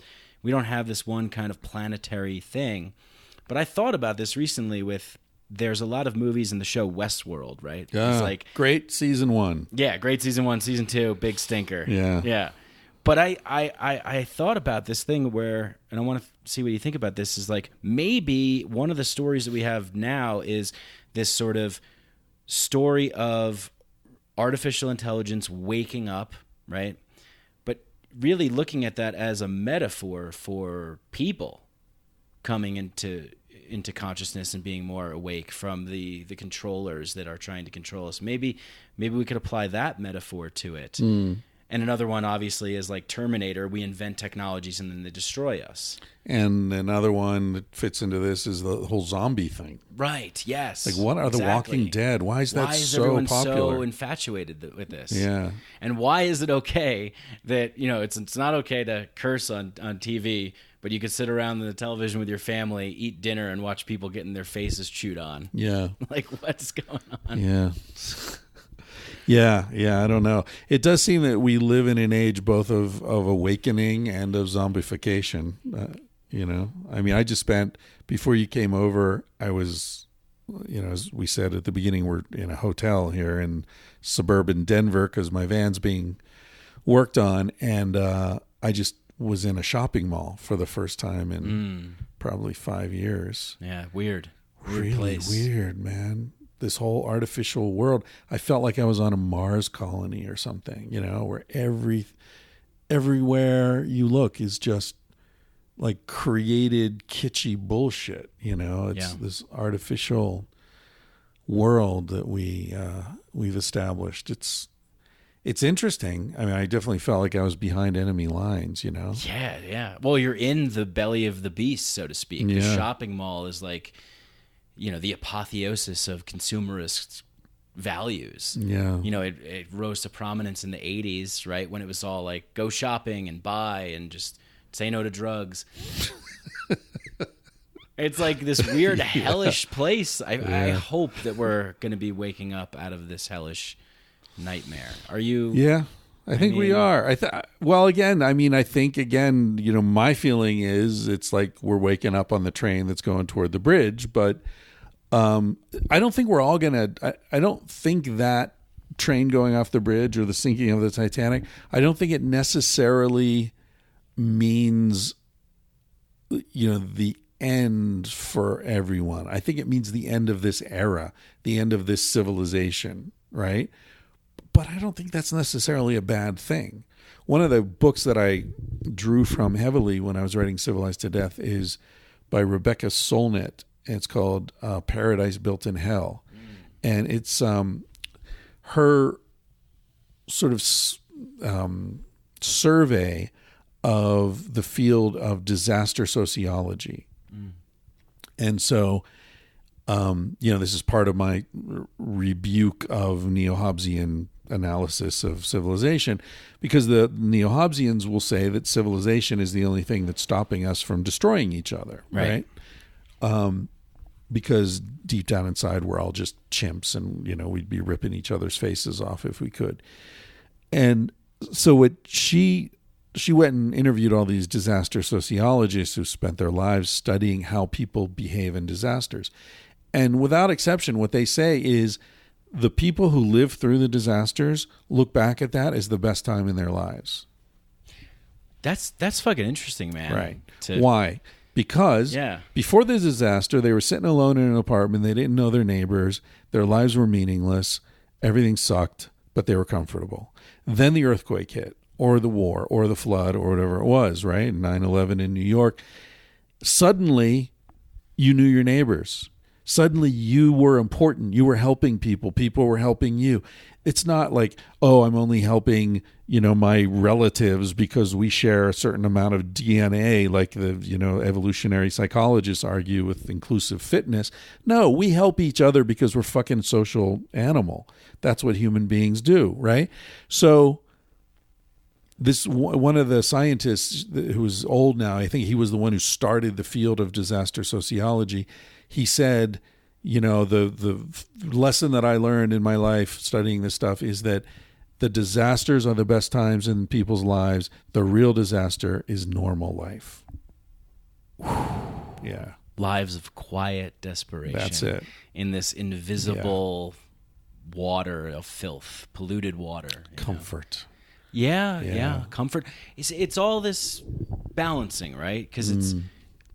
What was that? I was in New York when that hurricane went down. So I experienced this, what you're talking about. I experienced this. Fuck, I can't remember the name. Hurricane... Was Sandy? Sandy. Yeah. I lived in the Lower East Side of Manhattan, and thankfully I was more in, but the whole East River Where did you devastated. Ludlow and Rivington Street. Yeah. I was like your name. I lived on Stanton and... What? Yeah. When? It was 89, 90. I was like 2. Yeah. And it was a different neighborhood then. Yeah. It was like Stanton and Avenue B. Yeah. Yeah, just cool, below man. Houston. Yeah, I loved it down there. I mean, it was great. Yeah, it's nice but now. It's the normalization of like hell and paradise. It's becoming this fucking just gentrified crap hellhole, Whole Foods. Well, that's a great example. Gentrification, right? Is what we gentrify our own lives when we have some money, like traveling, instead of staying in the pension that's noisy and people coming and going. And you stay in a hotel with tinted windows and air conditioning, and then you wonder why you're so lonely. Yeah. It's because you bought your way out of life, man. You know? Like, anyway, I interrupted you. You were talking about the experience of the river. Sandy, I experienced what the woman... Solnit is talking about here. Sandy hit. I was in my apartment. Power's out, lights out, everything's, fucked. And I stayed inside, but the next day I went outside. The first time ever that I've ever seen this in New York City. People going up to each other. Are you okay? Yeah. Do you need help? Oh, people are lining up to use the payphone. We're talking to each other. What happened to you? Are you okay? Do you need some money? I'm going up to my friends on 50th. I'll help you carry some bags. Like, come by my... It was fucking beautiful. Yeah. I mean, it was beautiful. Even though this disaster had happened, human beings are caring and interacting with each other. Sure, there was some looting and stuff like that. That you're always going to have that, right? It's not this black and white. It's this nuance thing. And you could be like this Ridley guy and be like, well, see, the looting happened. But really, more importantly, was that the majority of people were helping each other and talking to each other and connecting with each other. I even think I scored some girl's number, actually, that day. Yeah. No, we're going up to my buddy's place. It's great, because above 45th Street, there was power and stuff. But I'm reading a book right now. You'd probably enjoy this. It's, what's it called? New York 2140, maybe? Something like that. It's by Kim Stanley Robinson, who's a science fiction writer, who I came across because someone recommended a book he had written about hunter-gatherers called Shaman. And whoa. Yeah. And I checked it out expecting to be, all like, oh, that's not accurate. It's fucking good. This guy really knows his shit. And Shaman's a really great book. I enjoyed it a lot. Very accurate depiction of hunter-gatherer life. Anyway, this book is set in the future, I think 2140, in New York, after the melting of the ice caps and global warming and all this shit really hits hard, and Manhattan's underwater up to around 40th Street. So it sort of replicates your experience there. Yeah. I mean, that's what's going to happen. Yeah. Yeah. And people are living in the high rises that haven't fallen, and they've learned to waterproof the lower floors, and the Canal Street is actually a canal now. Yeah. Right. Yeah. Well, I mean, and it's like depicting it as this like dystopian kind of thing? Well, it's nuanced, okay. Which is kind of cool. There is a dystopian element to it, and he talks about, like looking back at, like Katrina is a unit of disaster. So like there were periods when like one of the massive Antarctic ice shelves plummeted into the sea, and the sea rose 10 feet in a year, and there was like, oh, that was 100 Katrinas, and and the refugee crises and all this. But this is sort of like after the world has readjusted in a way, and there are some people who've benefited from it. Right. Like Denver he talks about people in Denver being like the mountain hills people. Move like, to the mountains, get the fuck out. Right. Suddenly real estate in like Montana became really pricey. Well, that was the plot of Superman. If you remember, Gene Hackman played Lex Luthor, and his whole plan was to just blow up the West Coast because he bought all this property in like Nevada. There was going to be beachfront property. The perfect 80s villain. Gene Hackman's 70s. great. I could watch him in anything. Oh, yeah, the Hackman. Yeah. But I want to be conscious of your time, by the way. I'm good. I want to go see a movie at 6:20, I think. I'll see the new Tarantino movie. Oh, shit, I want to see that, man. Come with us. Totally, I will, yeah. So this is a cool thing to get to, because what you were saying before, and I think it kind of ties in about we're on this train, we're heading in this direction, right? No one's even fucking driving the train. It's just like, that's it. What the fuck is going on? Yeah, but it's emergent. Going. It's going where it's going to go. It's like, so it's on this track. But there's human beings are pretty resilient, right? I think that's what's kept us surviving. And did you ever read Born to Run? Where he talks about like how we were able to run so we could sweat and we could hunt down a gazelle, and That's a controversial theory, but I really enjoyed that book. Yeah. And I've actually spent time with the Tarahumara Indians and no way. Yeah, in the Copper Canyon. Oh, cool. I want to hear about that. Yeah. So the point I'm making is that we are adaptable.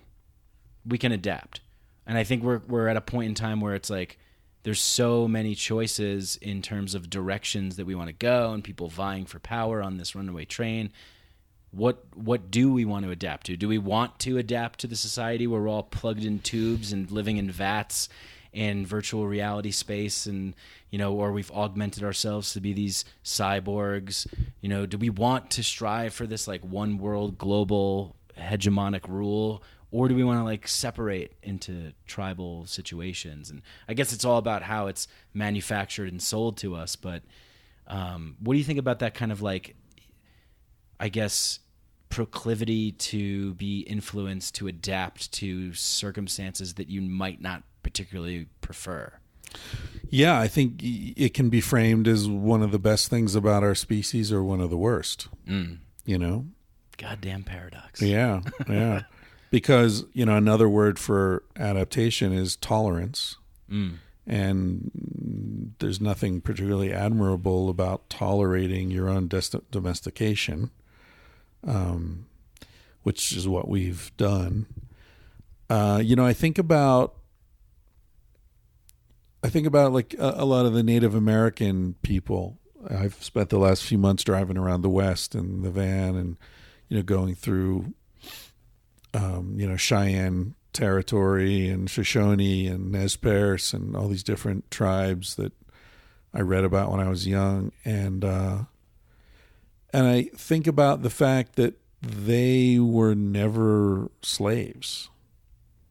Native Americans didn't work out as slaves. Even when they sent them, like the Apaches, they shipped them to Oklahoma. They were shipping all the Indians that they captured to Oklahoma for a while. And most of them died. They just died. They couldn't adapt to reservation life. They couldn't even adapt to living in another ecosystem. So the idea that humans are adaptable is true, but it's also not universal. And I find myself frustrated often with these sorts of generalizations where, like, well, we've always made it through before, we've made it through all these different crises and we're a resilient, Who's the we? Yeah, right. Those of us sitting around here talking about it, our ancestors made it through. Right, yeah. But there are a fuck of a lot who didn't, And so it's there are a lot more who didn't. And that's one of those things where I said, I wanted to do a cost-benefit analysis of civilization. It's like I want to try to look at these things without forgetting the costs, without forgetting the losers, without forgetting the victims, which we tend to do so automatically just because they're not here to speak up for themselves. Yeah, and it's like that time, it's so long ago, whatever. Yeah. Yeah.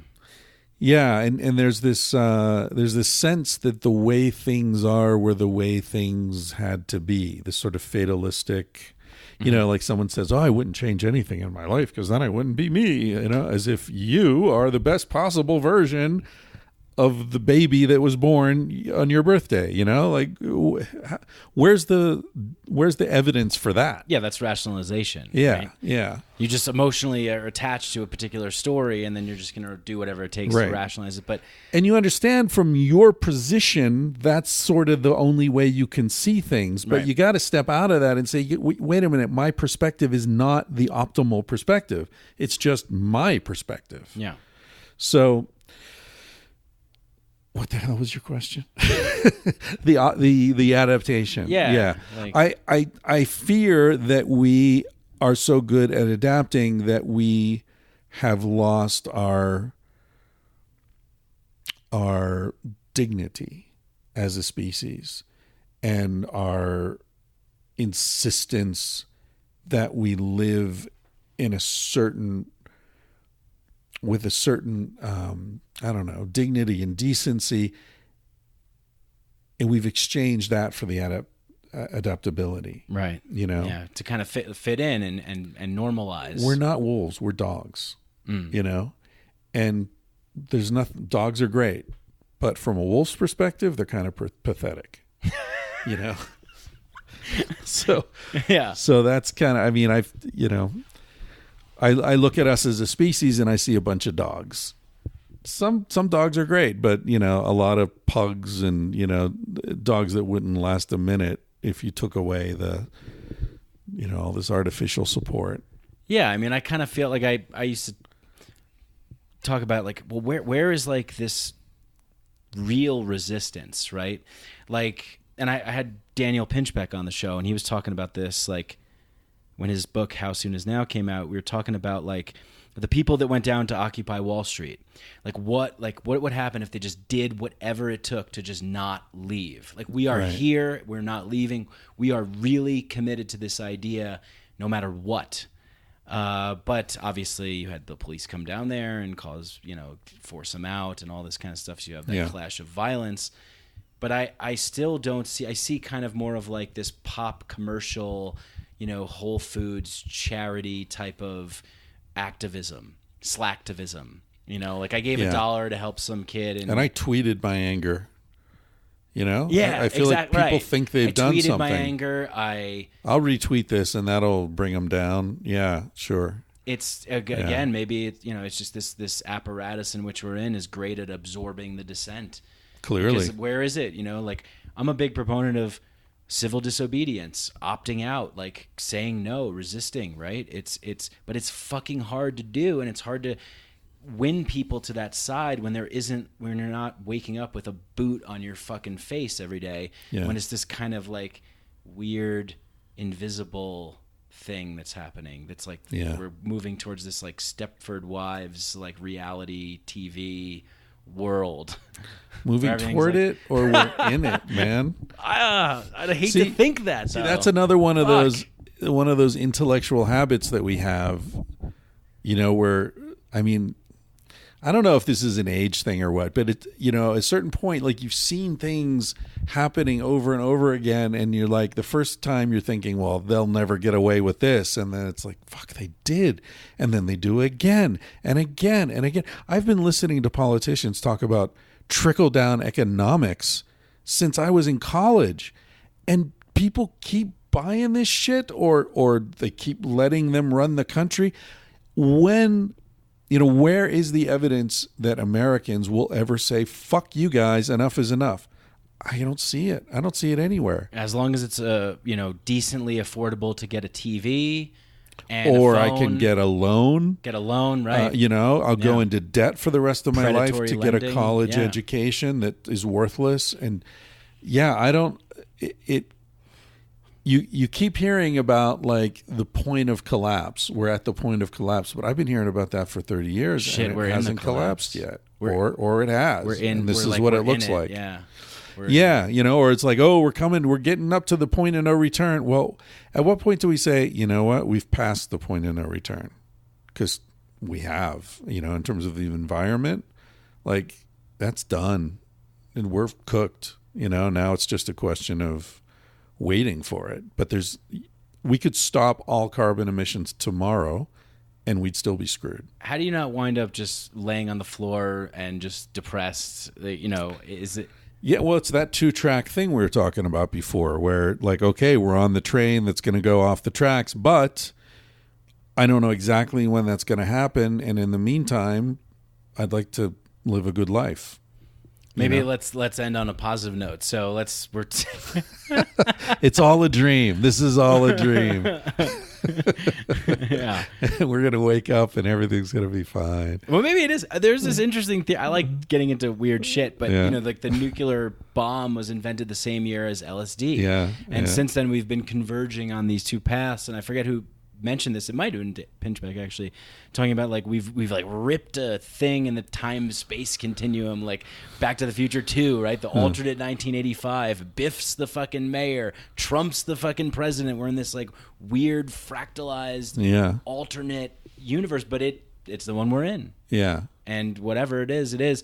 But you got to live a good life. You can't just devote your life to going mad. I mean, I went through a fucking madness period, but was necessary to inform me of what I believe and what I feel is valuable, right? So let's talk about some of the cool things that you're doing. I mean, I know Scarlett Jo, she's in the shop, but you're driving around, the Vanthropology tour, you're hanging out, you're going camping, hiking, you're doing stuff. My life is great. Yeah. I'm super happy. And that's the thing. It's like, it's that, I've often thought like I'm an optimist inside a pessimist who sees the world from an optimist perspective. So it's like an enigma wrapped in a riddle, that kind of thing, enigma, wrapped in bacon. Right. Yeah. No, it's like my particular experience of life has been extremely positive, and I'm really happy and feel incredibly grateful. And yet I do think that as a species we're pretty pathetic once we reached civilizational scale, and we are not in control, and we're embedded within a superorganism that's destroying the planet and doesn't give a fuck about our interests.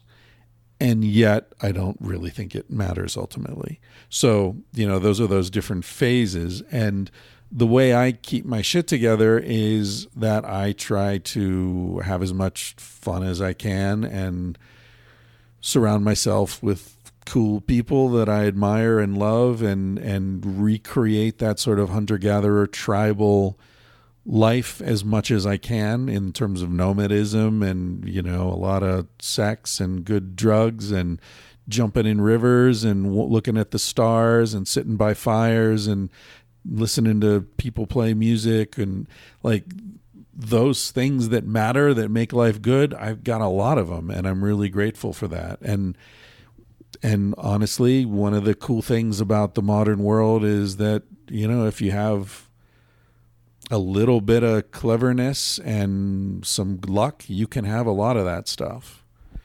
And hey, we're all going to die, but let's have a good time in the meantime. Hell yeah. Yeah, man. Yeah, it reminds me, I have to say this because I was just listening to Ram Dass the other day tell this story about like Ravana and Kali or something, and it was this debate, this feud. One of them represented time, the other one represented love, and he kept saying like everything you know is gonna disappear and it's all shit and you're fucked and you're gonna burn and Shiva is gonna destroy everything. And he's like, you don't understand. Like I'm eternal. I'm infinite. Like I'm playing the game of love here. That's beyond time's reach. Right. It's beyond the material dominator's mastery of the time, the tick-tock of the clock that we often march to. If you can tune into the infinite game of love and sit there like I did last weekend, like you've been doing, look up at the stars in fucking Aspen, Colorado, and just fucking marvel at eternity and live that goodness with the people that you love and you care about, and you're having orgasms and you're blowing your mind and having ecstatic experiences. Well, that's a form of eternity, right? I've often thought like eternity can be vertical or horizontal. We tend to think of it as horizontal. Eternity means forever. But I had this thought because I remembered one of my first girlfriends saying to me that she would love me forever. This was 30 years ago. I haven't been in touch with her in 20 years. Call her up, see if she still loves you. I don't think she does. I don't think she remembers. Let's get her on the phone right now. Right. Caller number 7. Oh, Alicia, how are you? But, I was thinking like how funny that is. She said that. I believed her. And now it's so, she doesn't even know who I am. I don't even know if she's alive, whatever. But she meant it. I know she meant it. And I said it to her and I meant it. And the thing is, in that moment, we experienced eternity because we were so full of each other that linear horizontal time stopped. You know what I mean? And you can have that kind of experience with psychedelics, with, all like where you're ranting and being in that trance, you're in that flow state. Time and space cease to exist. Exactly. And you're there. That is eternity. Yeah. Because time isn't there. Right. Right? And so, yeah, I do think that we can. I mean, I experienced that so much traveling, like I traveled from full moon to full moon. Like, okay, the next full moon, I want to be at the Taj Mahal. And then at the next one, okay, next full moon, I'm going to be in Pushkar or whatever.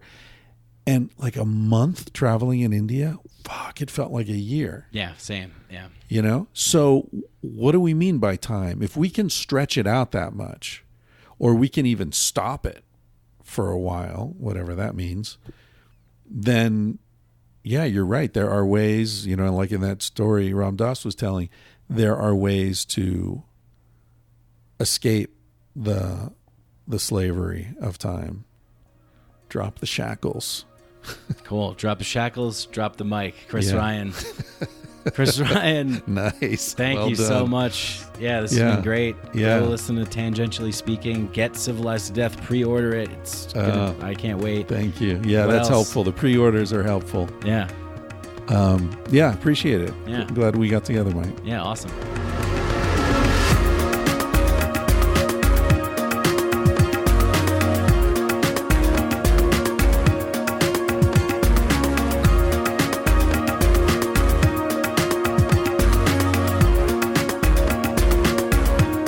Hey, I hope you guys enjoyed that conversation as much as I did. Hope you guys like these podcasts and enjoy them. And if you do, please spread the podcast, share it, tell a neighbor, tell a coworker, tell a friend, tell a cat, tell a mouse, tell a dog, tell an ant, tell a firefly, tell whoever you tell. Share it, spread it, like it, all that good stuff. If you really love the show, you want to go a step further, you really want to help us out, leave a 5-star rating and review on Apple Podcasts, and go to patreon.com, Patreon/Mike Brank, and patreon.com/Mike Brank, and you can donate as little as $1 a month, $2 a month, whatever you want. Help support the show that way as well. But remember, I love you guys no matter what you do. I just love that you tune in and you enjoy these podcasts. Message me. I like hearing feedback. Get in touch with me on Instagram, Mycadelic Podcast, Mike Brank, on Facebook as well. And thanks to our sponsors, Synchro and Hemp Bombs. If you want a discount on ketogenic and plant-based nutrition products, go to Synchro and type in the code Mycadelic at checkout to get 20% off. And they have amazing ketogenic chocolate fudge called Keto Mana that I have all the time because it has like no sugar and carbs in it. So it's great. And it's delicious. And if you want CBD, go to hempbombs.com and get 15% off all your CBD needs, I guess. And just enter the code Mike15 at checkout. But thank you once again to everybody. Thanks to Danny Barnett and Galaxia for the music, the intro and the outro. I love you all. Peace.